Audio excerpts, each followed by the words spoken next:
Alex, nobody cares what number of show it is. It's 139, damn it. It's what? 139. 139? Yeah. So next week is 140. That's how math works. Okay. If we do a show next week. Well, why wouldn't we do a show next week? Drugs. Drugs? Neither of us do drugs. Pimps. Neither of us do that, as far as I know. Women. You have one, I don't. I have one. You're married to one. Yeah. She's not my property. I don't possess her. Yes. You are married to one, I am not. But no. So, did you watch any wrestling this week? Mm-hmm. What did you watch? A little bit of Uncharted Territory.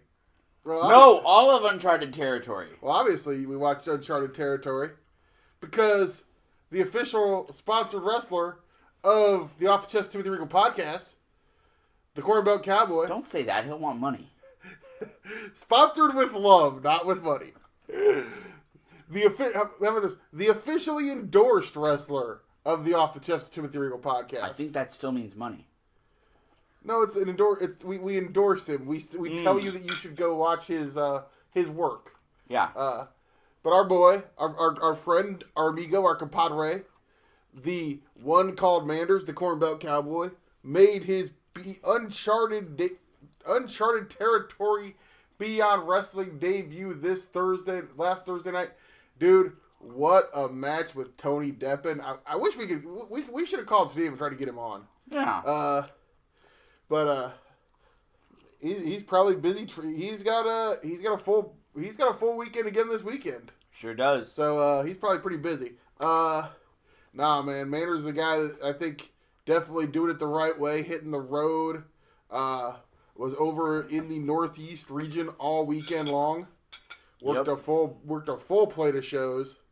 But no, I thought, and again, we're biased. He's our boy, he's our friend, but I gotta say, not just me, but most of the feedback I saw on Twitter, him and Tony Deppen absolutely tore it up, man. Tony Deppen is so freaking good right now.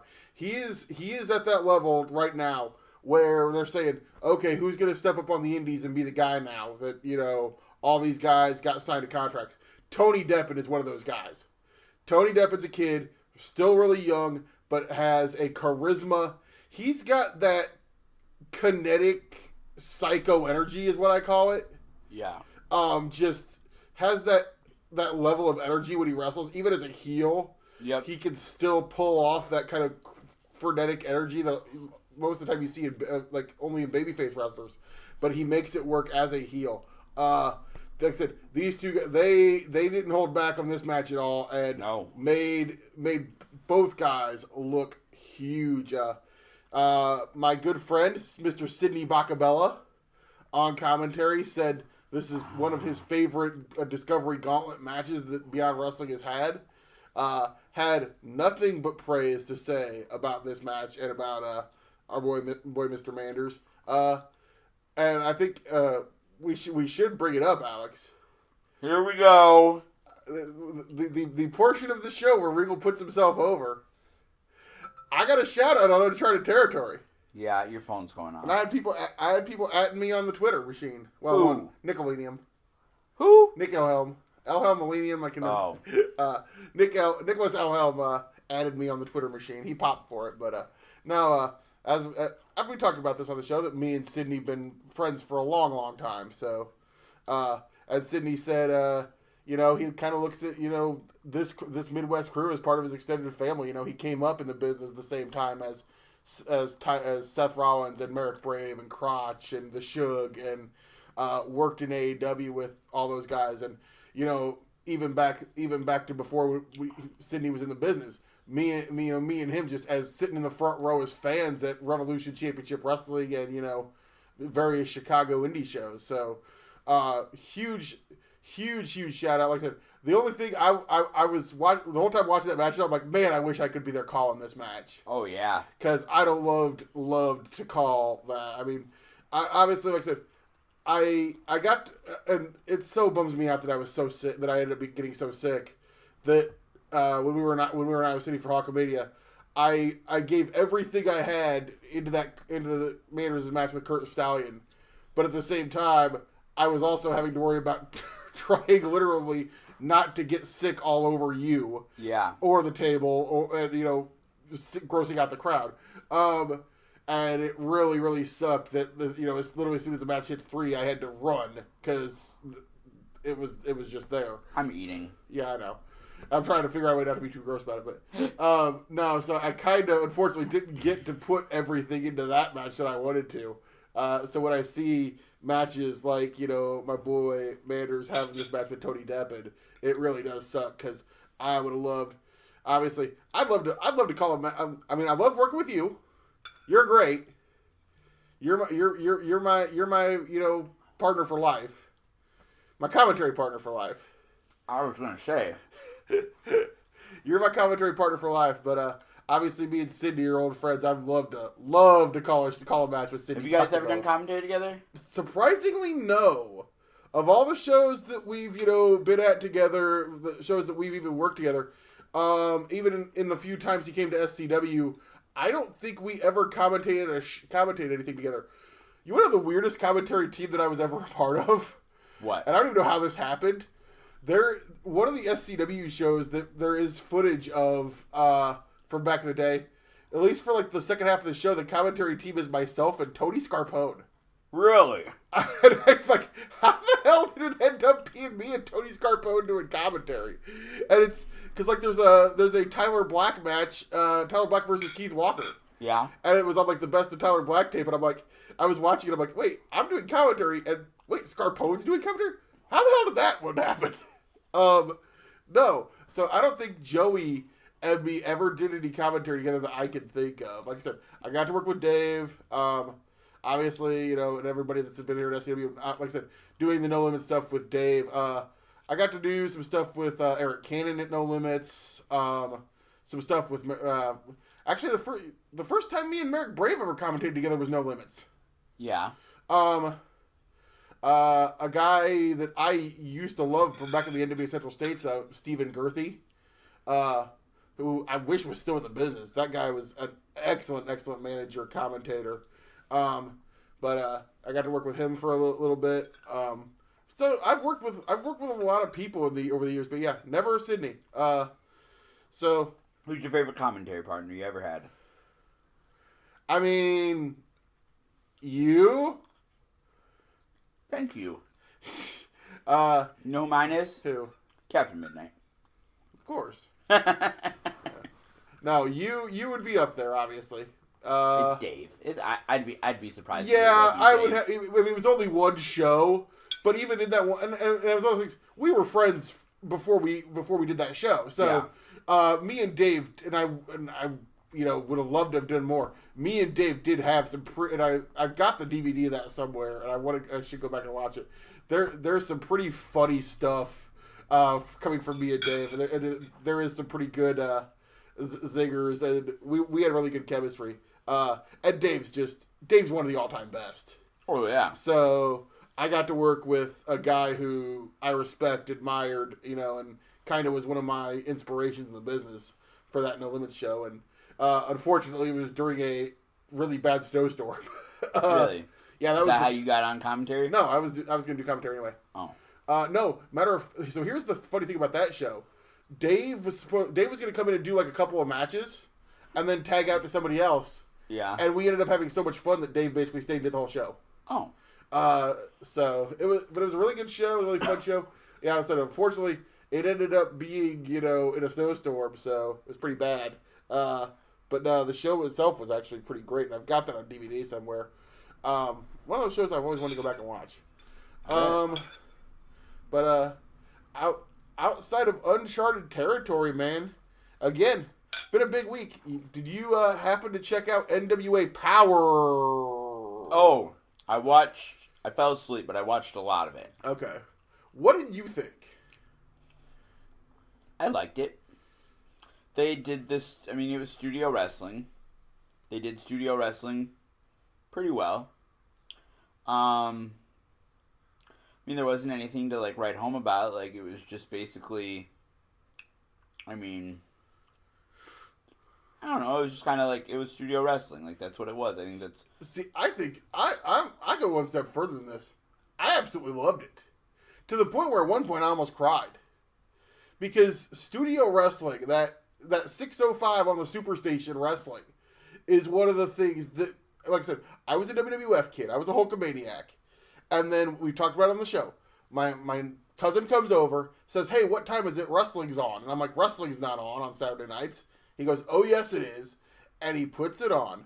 And I see Ric Flair, and I see the Rock and Roll Express, and Dusty Rhodes, and all these wrestlers that, I only thought there was WWF at that point. Sure. So I immediately, and it was obviously a completely different style, whereas Hogan's this big guy and the thing is, they're always, in WWF, they're always in their gear. And you turn on that studio show when I was a kid, and here comes Ric Flair in a, custom made from Michael's of Kansas City. Woo! The suit. Yeah. And it was a completely different presentation. And instantly in this show, right away, the first thing out of the gate, you get Nick Aldis walking out with that 10 pounds of gold, with that beautiful, beautiful 10 pounds of gold shined up to the maximum. Right. He sets it on the table. He looks right into he looks into the camera. And here's the thing. He looks into the camera at this interview set that looks like it's coming straight out of Memphis in the 80s. And he looks into the camera, but he also is talking to the crowd. Yeah. The problem with modern with WWE, and I'm not gonna turn this into a bash on WWE session. The problem with WWE is they don't talk to the crowd. They don't talk to the people. They talk to there's the invisible camera. Yeah. Everything's just happening, or they're talking to a random dark-haired interviewer. Whether it's Dasha, whether it's Dasha's not there anymore, is she? I thought she still was. Whether it's my girl Charlie. I have no fucking idea who works there and who doesn't. Obviously, there's my girl Charlie, but your girl. Yeah, my girl Charlie. But yeah, the point is they're talking to the interview. They don't talk to the audience anymore. Right. Nick Aldis came out and cut a promo that was probably 2-3 minutes, and he talked directly to the camera, directly to the people, and directly to his opponent, Tim Storm. Yeah. Completely old school promo. And the part when he said, "Every dollar I've earned, every piece of food I put on the table, the suit on my back, the Jaguar parked out front, I earned because of professional wrestling." When he cut that promo and he said it into the camera, I instantly just popped so hard sitting there at home because I said, that is old school professional wrestling. That is how the professional wrestling that I grew up on, that I was raised on. That is how I worked. The matches on the show were pretty basic. You had a couple squash matches, which I like. I've always been a fan of the enhancement match. You introduced the wild cards, which one of the guys, I guess, used to be Bram. I have no fucking idea. Who's Bram? He was in TNA. He was one of the bearded guys in TNA. Remember there were like 10 of them at one point? There was Crimson, there was Bram, there was Gunner. Okay, if you say so. There was James Storm. James Storm was on here, and they did. I know James Storm.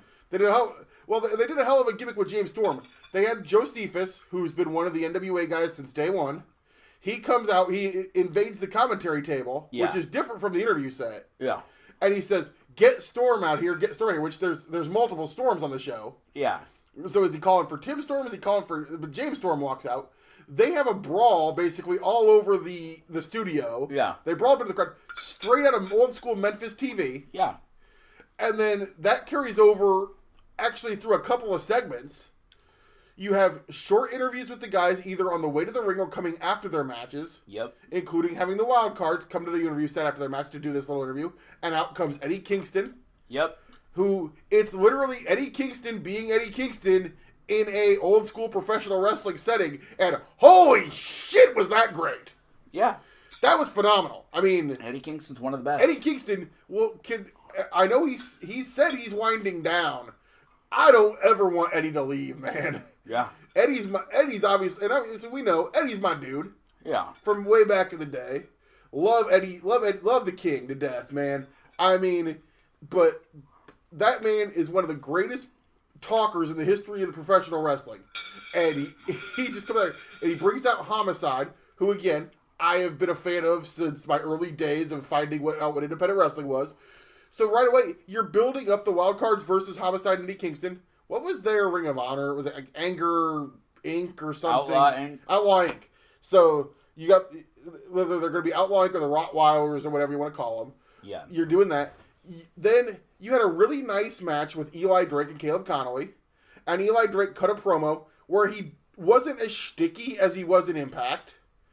And I'm like, if he stays away from the over-the-top shtick, the dummy, that basically where he was a Ken Anderson ripoff. If he does this and does more serious version of Eli Drake, that guy's a hell of a talker. Yeah. The one thing on this show, every person on this show that you saw could talk. It's old school wrestling. If you can't talk, you're not going to be on this show. Right. If you can't the only way you're going to be on this show if you can't cut a promo is if they're going to put you with a manager. Were there any managers on the show? Outside of Camilla, not yet, but I think there are a few coming. Yeah. Which and obviously I was a manager at various points in my wrestling tenure, so I love managers. I hate him. No managers in wrestling. Oh, stop it. We'll talk about that in a minute. Don't worry. We do got to talk about that. And then you build to this main event. They did this video package and they did an interview with Tim Storm, where he talks about, his mama, and he talks about Mama Storm, and Mama Storm got over instantly with the crowd and all that. Oh yeah. The crowd's chanting for Mama Storm. And him and Tim Storm come out, and him and Aldis come out. They have a really, really good main event, really old school style wrestling. Tim Storm loses, and you built up this story now. And for the first show, I mean, it's old school. And here's the thing, I said this on Twitter, by being old school, by going completely in that old school route, Billy Corgan and Dave Lagana have done something that makes them stand out, that makes them unique. Oh, yeah. By going completely retro. That's something that, obviously, and they ended up in a little bit of a happy accident. Did you see the metric on this? What?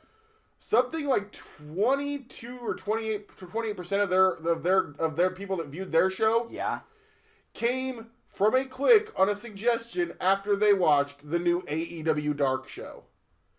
Because they were going on Tuesday nights at 6:05, before.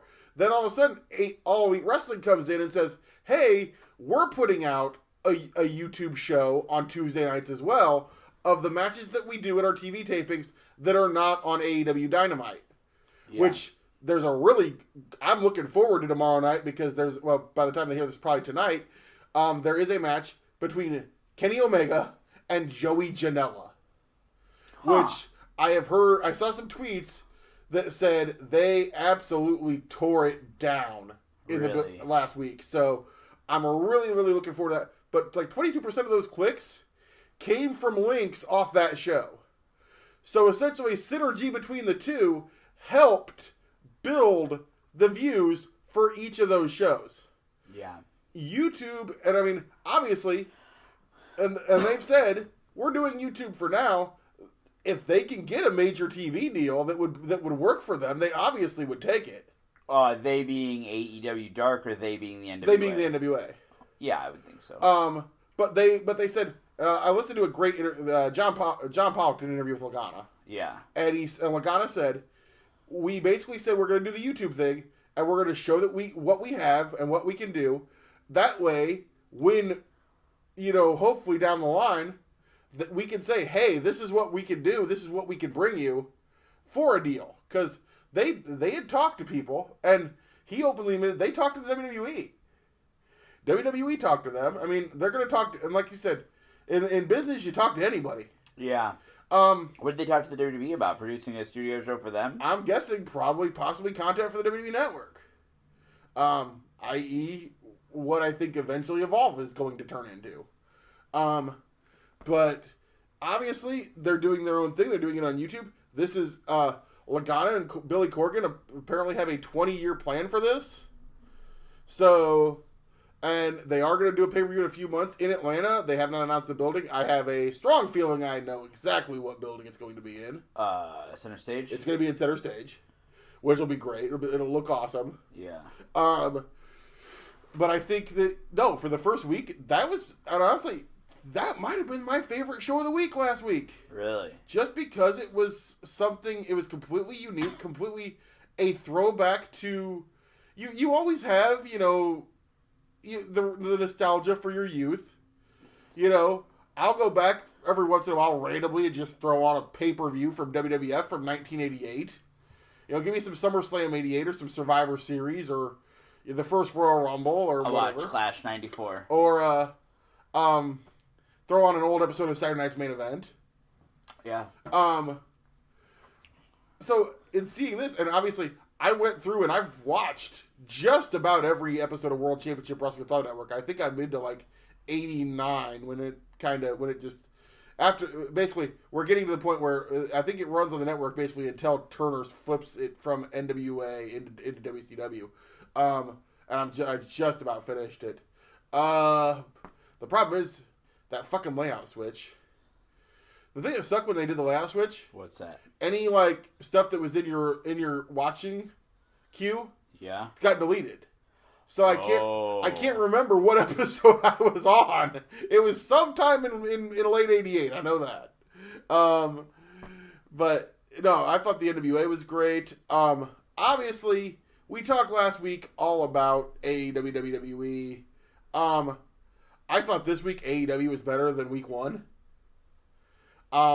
They're doing a hell of a job building their brand.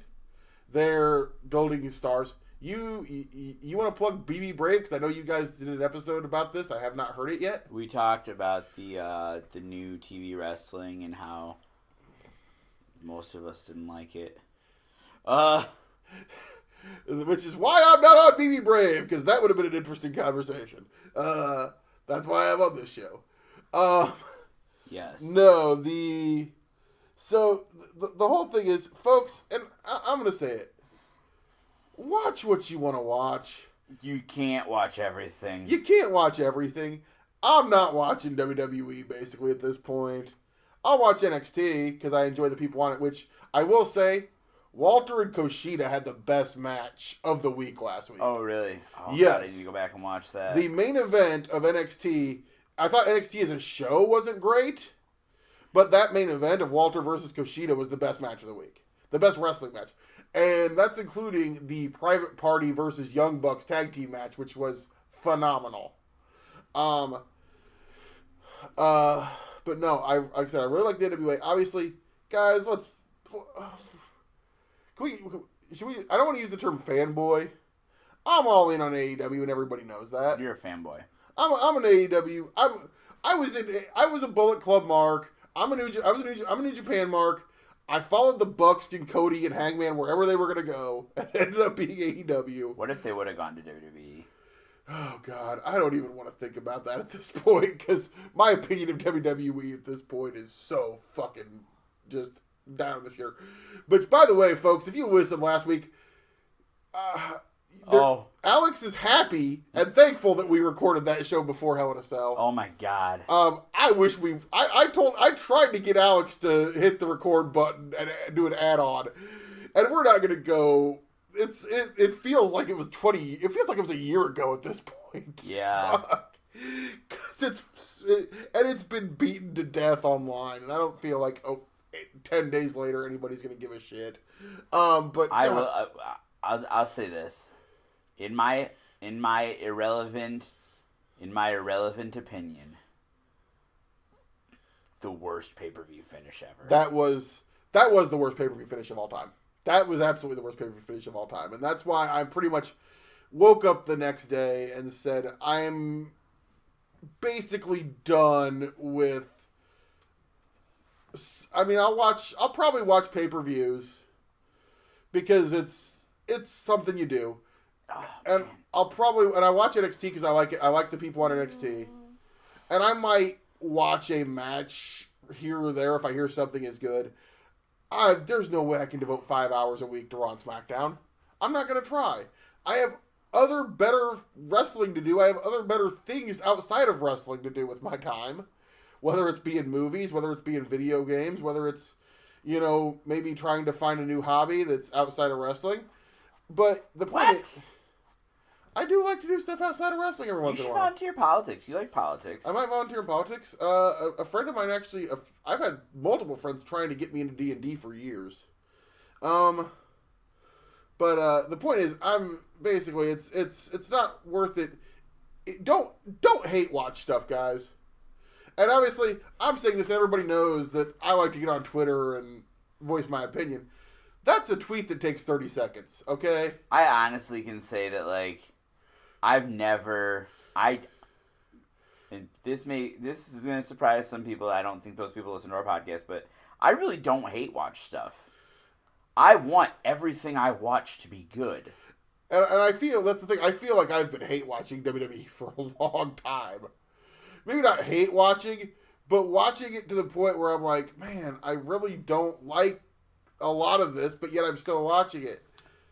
And it's our whole lives, though. And that's the thing, it's what we've done since, in my case, since I was 7 years old. I was younger than that. Yeah, it's like, how do you just finally say? But the thing is, especially now, I can say this, just like, back in 1996, when you had you had a second option. I jumped.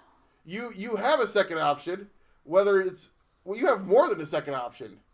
Whether you want to watch AEW, or whether you want to watch NWA, or whether you want to watch Beyond Wrestling, and IWTV, or New Japan, or Dragon Gate or Big Japan. Hell, I think every Japanese promotion has their own streaming service now. Is it really? It seems like it. For the love of God.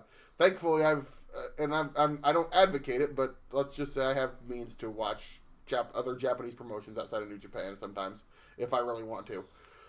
Which, again, I don't have a lot of time to do that, but I'll check in on a show. Like, I watched, what was the last thing? Like the big Dragon Gate Kobe World where Pac dropped the belt.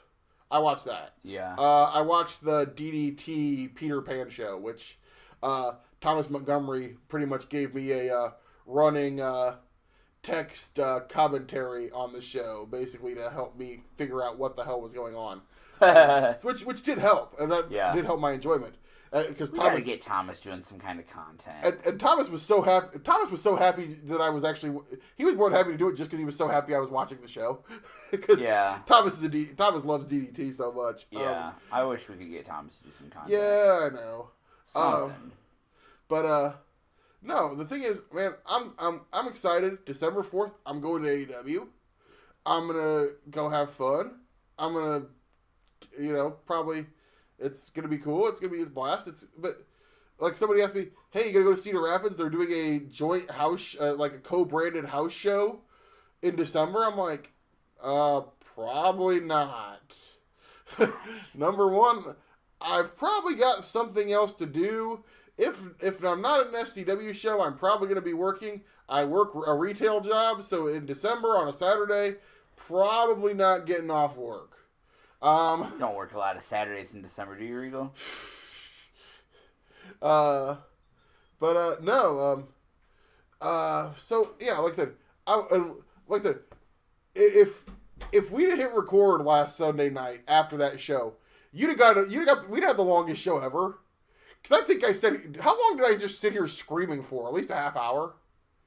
Yeah, we were both. We were both me and you were both literally screaming at one point. Was I screaming? Yeah, we were both screaming at one point. This for about so bad. I think I legitimately just sat here and vented for half an hour. It was so bad. It's so terrible. And then, dude, so I do want to bring this up. Did you see? Which, first off, I watched some clips. The whole draft thing with the war rooms was so atrocious. Was it? Oh God, these people are overacting so bad, and it's cheesy to the point where it's just comically bad. That sounds kind of fun, actually. It's not good. It's not good. Haha. It's like, man, why are they doing this? That sounds fun as fuck. Honestly, what it is, it's WWE trying to say, okay, we're gonna have this like sports-like, presentation, but they don't know how to actually do it, so they do this thing, and it just comes off as terrible. Because Vince has never watched sports before. And it's because, like I've said, WWE tries to be all things to all people, and they do it all badly. They try to do drama, they do it badly. They try to do comedy, they do it badly. Now they try to do horror, and they're doing it badly. Oh. That's the thing that sucks, is up until last week, I was all in on the feed, and now it's like, fuck, we couldn't even do this right. So anyway, here's the thing, that's not the worst part. They said, going into the draft, that if you weren't drafted, at the end of the show, you were a free agent. Yeah. Then yesterday, WWE.com puts up an article about draft picks continuing after the show. That's the biggest problem. They have no consistency. Yeah. They change their rules in the middle of the story to fix it, to fit whatever the fuck they decide. That's why nobody can get excited about this kind of stuff. That's why this draft is probably going to just fail like all the others. Regal? What? You sound pretty excited. I said I wasn't going to turn this into a back WWE show, and I just did. No, and obviously, right now, I think, what time is it? It's 6:36. In 24 minutes, they're going to start drafting more people, and it's going to be bad. But, again, I'm not going to waste 3 hours watching it. I'll read a report online tonight when it gets over. Because obviously we do a wrestling podcast. We are in the wrestling business. I do keep up, even if I'm not going to watch it, I will probably keep up on it. You know, sure. And between YouTube and Facebook and all that other, and all, YouTube and Twitter and... I kind of listen to John and Way sometimes. John and Way podcasts are an excellent way to do it if you, whether it's John and Way, whether you're listening to Wade Keller. See, I just enjoy listening to John and Way, and it's like, even if it's something that I have no interest in, I just like to listen to them. Don't listen to Brian Alvarez. Why? Because he's Brian Alvarez. Oh. We got heat with Brian Alvarez? Yeah. We do? Huh? We have heat with Brian Alvarez? Not necessarily heat. I just don't like him. Oh. Never been a fan. Now, was it Brian Johnson? Was that the one we had heat with? Mike Johnson. Mike Johnson was the one we had heat with for a while. Well, somebody did that we used to work with. Mike Johnson hosted the CM Punk panel at StarCast. Yep. And I was like, oh god, this guy. Even though you and I don't actually have heat with him. No, but I do think he's a pompous asshole. Just from reading stuff he's and listening to him talk. Mike Johnson's a guy I don't really care either. Granted, they're not. Who's the guy? Brad something or other, the one that everybody hates. Brad Shepard. Is that Brad Shepard? Oh yeah. Fuck that guy. I was like, and the fact I thought you were gonna say Brad LaFrat. No, Brad LaFrat. I hear Brad LaFrat's a great guy. Let's not do that. Let's put Brad LaFrat over. I've never met Brad LaFrat. We don't know anything about him. He had a good idea for podcast once. He did. Oh boy, we should do that. Inside jokes. Fuck him. In my pants pocket. Okay. Alex has shorts on, folks. He's not sitting here without any pants on. Just want to throw that out there. No. And if I was, it's my fucking house. I can do whatever I want. That's true. Did you see the whole who basically outed Brad Shepard as being full of shit? Was it me? No, it wasn't you. It was Matt Kuhn. Oh. It was my StarCast buddy, Mr. Matt Kuhn. Everybody's your buddy when they're successful. You ever notice that?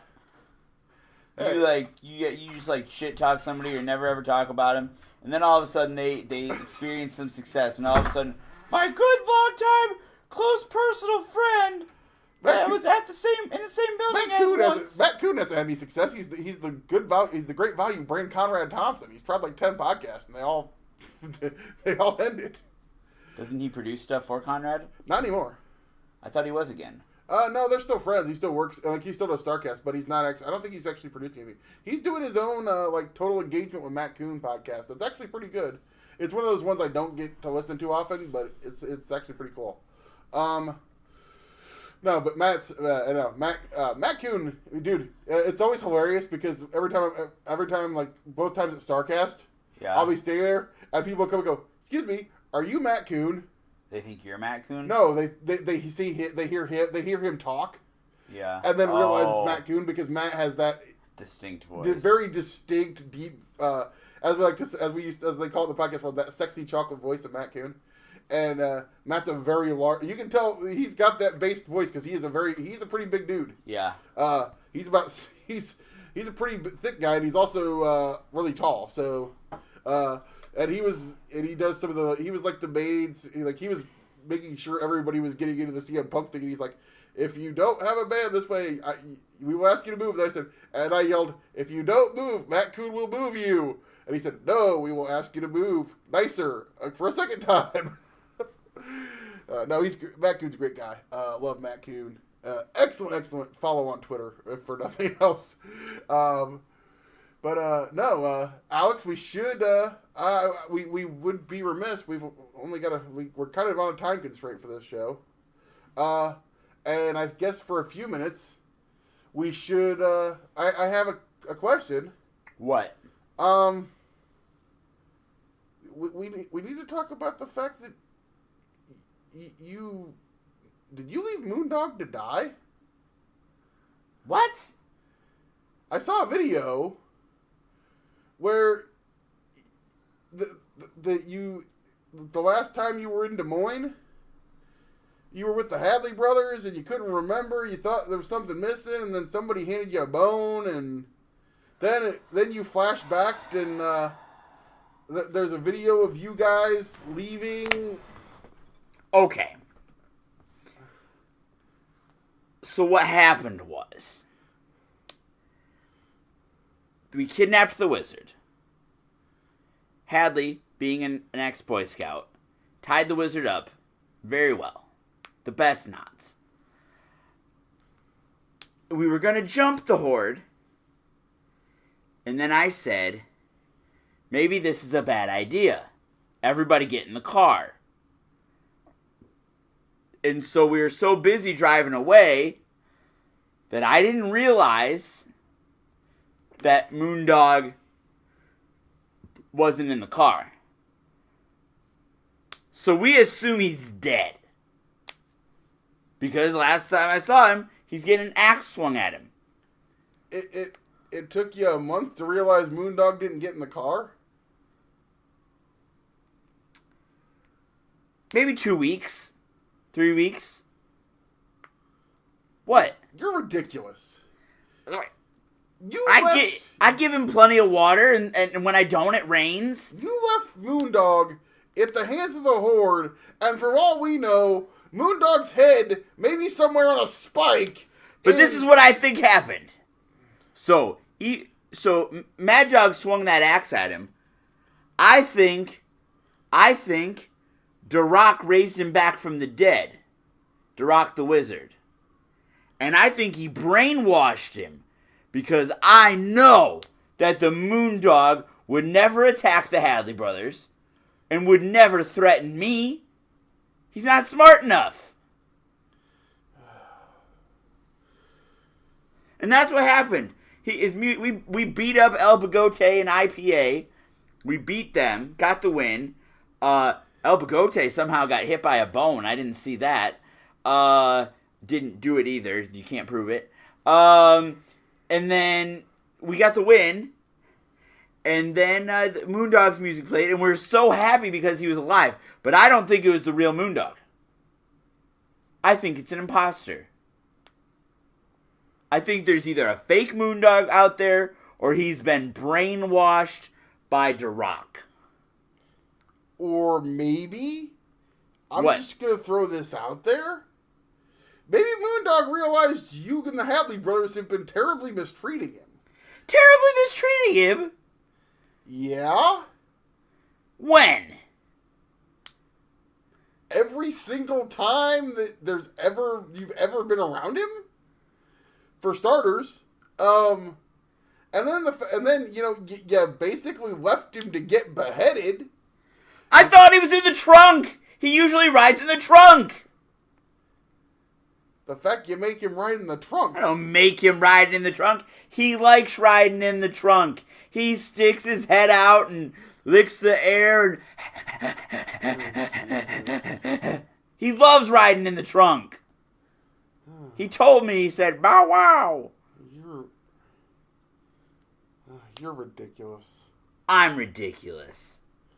I'm not the one that betrayed the 7-Star Mind Academy. I'm not the one that stabbed the Hadley brothers in the back. Me in the back. Threatened me. He had to have been brainwashed or put under a spell by The Rock. Oh, boy.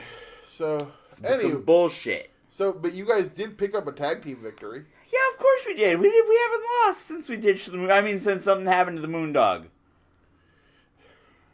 Anything else interesting happened at 3XW? Yeah, Captain Midnight's got a monster. Have you seen that thing? I saw something online. Who is this guy? Pig Carver, I guess is his name. Pig Carver? Pig Carver. And he's got a big old chain.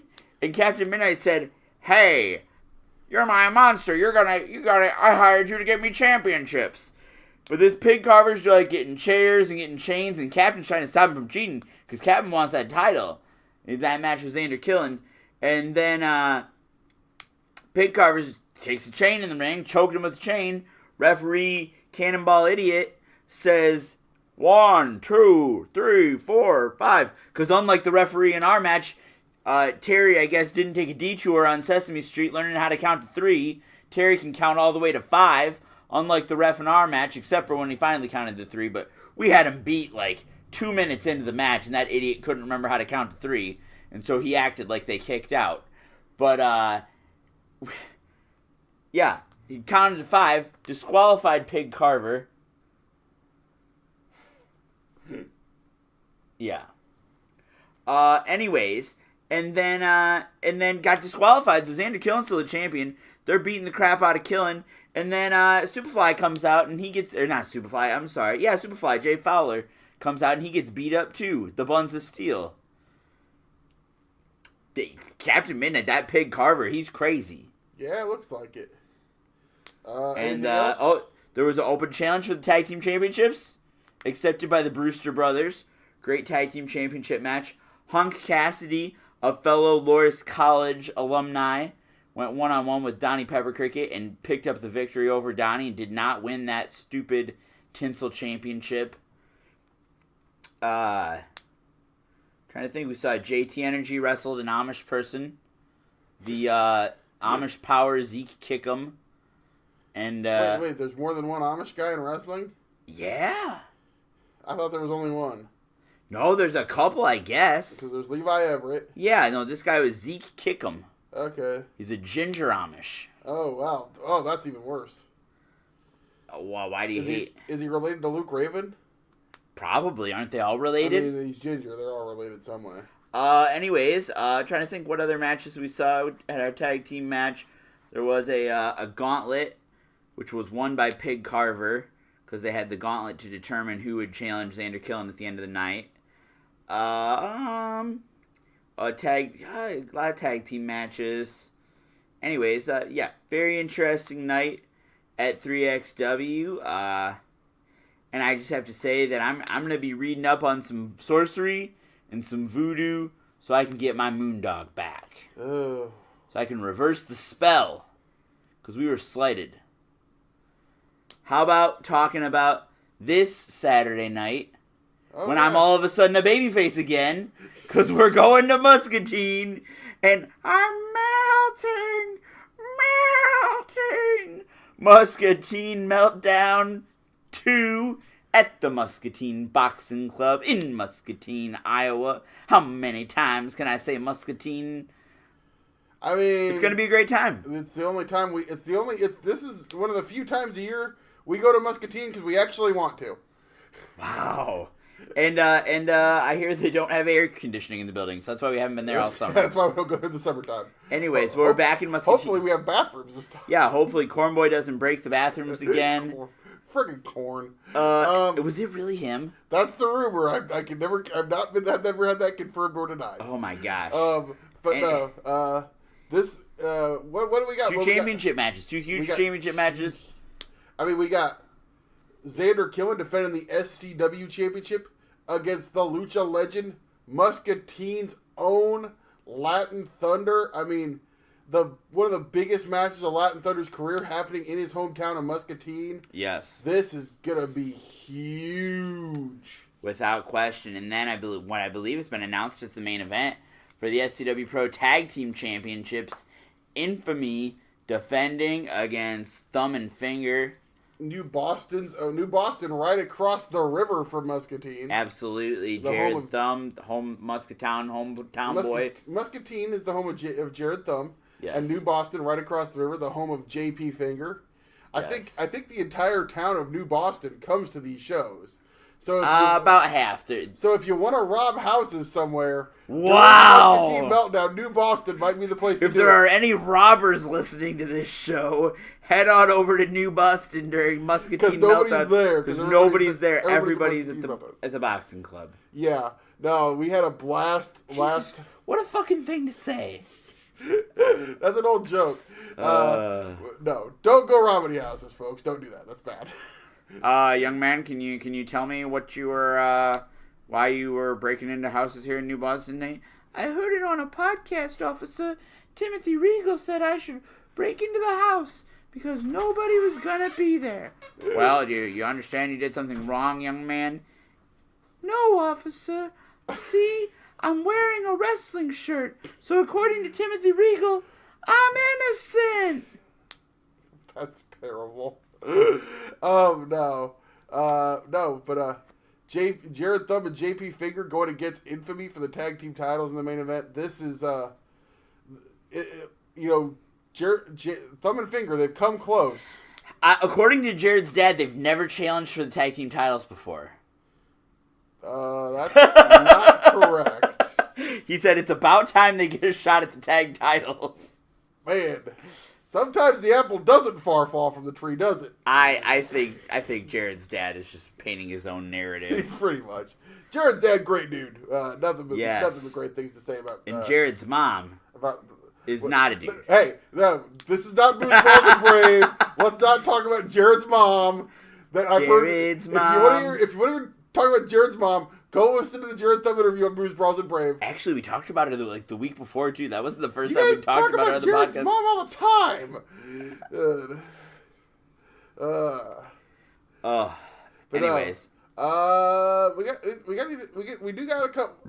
Do we have anything else officially announced from Muscatine? Well, it was supposed to be Travis Titan versus Karam. Unfortunately, Karam tore a pectoral muscle. Yeah, tore his pectoral at the Evolve event, so that match not. Travis Titan now believe issuing an open challenge. I think. I mean, Travis Titan, you got to think I would not want to be any. Travis Titan's in a bad mood. So. Oh yeah. And I guarantee you, he's going to be watching that match pretty closely. I will say this. What? I don't know if anything's been officially announced yet, but I've heard some rumors that Mr. Six Stars is going to be in the building. Really? Hopefully, not with his gang of hooligans. Are the booty guards going to be allowed in? Maybe we'll get lucky and the booty guards don't make it to Muscatine. But, it's crazy. We live in a world of booty guards. Yeah, I don't know what's going on, but I do know Saturday night, Muscatine Meltdown. Like I said, we had a killer time. Last time we were in Muscatine, it's a great atmosphere, great venue for pro wrestling. Come check it out. If you're in the Quad Cities, it's only about a 20-minute drive, door to door. Woo!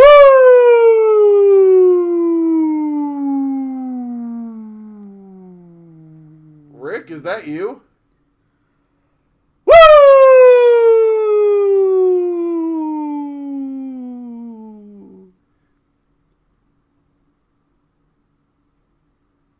Woo!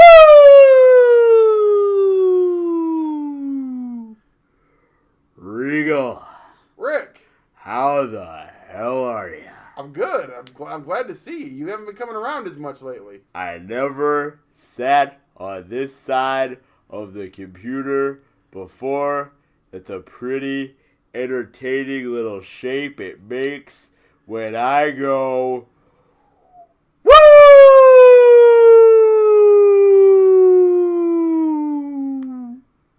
You got anything else to say I besides got woo? some more dirts. Ashley, 10-time SmackDown Women's Champion, reigning and defending Women's Champion. The greatest of all time. Hey, Rick. What? I probably shouldn't tell you this because I have a terrible feeling that I know where this is going to end. What's going on? She already lost the title. Who gives a shit? She'll just win it again. I mean, she probably will. She's almost to 16. They're going to get her to 16 as fast as humanly possible. It's ridiculous. But So here's my question for you, Regal. what's up? Do you think she'll double it? Do you think she'll get to 32 women's championships? God, I hope not. Is her name Jerry the freaking King Lawler? At this rate, at the rate she's winning championships, she's going to beat Jerry Lawler. And he's what, 27-time Mid-South Universal, whatever the hell, unified champion? Yeah. Can you not look at your phone when you're talking to me, boy? Sorry. Listen here, boy. I'm the nature boy. Limousine riding, Learjet flying, kiss stealing, wheeling dealing, son of a gun. Hey, Rick. Was Ashley drafted to SmackDown? Or wasn't she drafted yet? I don't think she's drafted till tonight. Hey, Rick, though. What's going on? Hey, bud. I What? got a problem. What? We got to go. Why? It's 6:57, Oh, and if we're not done by 7 o'clock, what? Margaret's going to chop you. Well, let me show her how to do it. No! Stop! Damn it! Rick! Stop! Stop me! God! Do it! Stop! Stop! God! Stop! Jesus! Stop! Woo!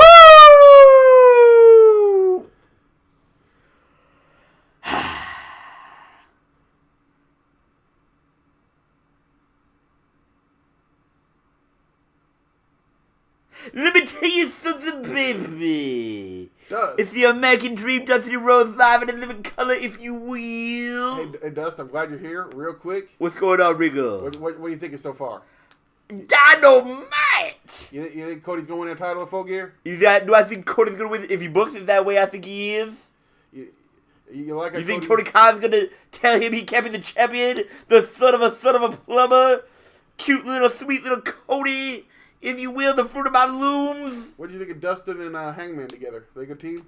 It reminded me of Dustin and Barry. A lot of people making that Barry comparison to Hangman. I think it's a very good comparison, if you know what I mean.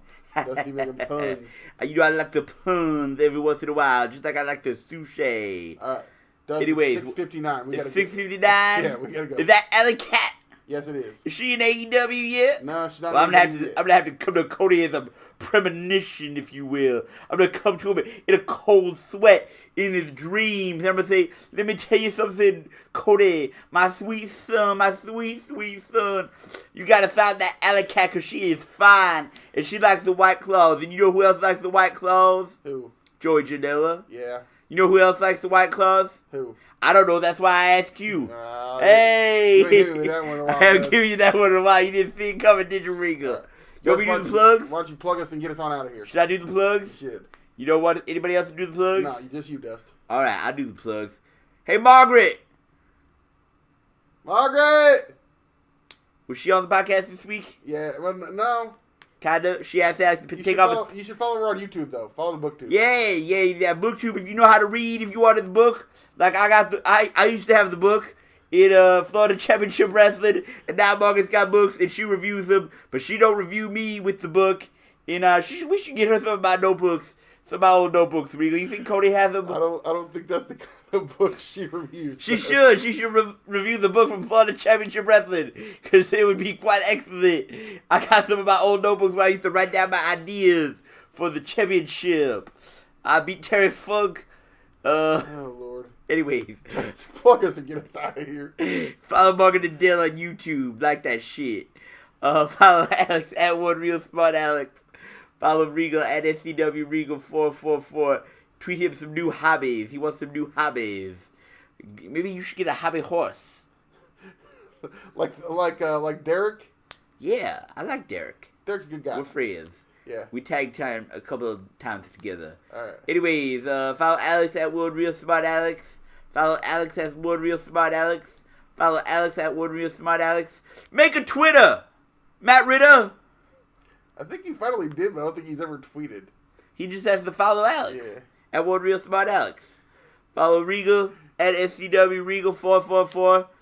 If you want lots of angry WWE tweets, he be, hey, listen here, I can't wait till you die, Vince McMahon. That's what Regal tweets. At Vince McMahon, I hope you die. Anyways, put on the voice. Where's the remote? Anyways, where you have the remote, Regal? Turn it on. Well, we gotta end the podcast first. Well, we can watch it on mute. We're gonna watch the voice on mute. It's on TV. That would kind of be redundant. Anyway, I don't think redundant's the right word.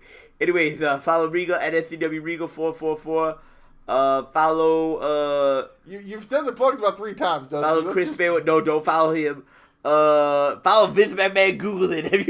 Have you ever followed Vince McMahon? Google it. Regal. John G. I think it's John G too. Say hello to my friend John G at the real John G 123. He's a rapper. Anyways, is that the end of this show? That's the end of the show. Oh yeah. No, end the show.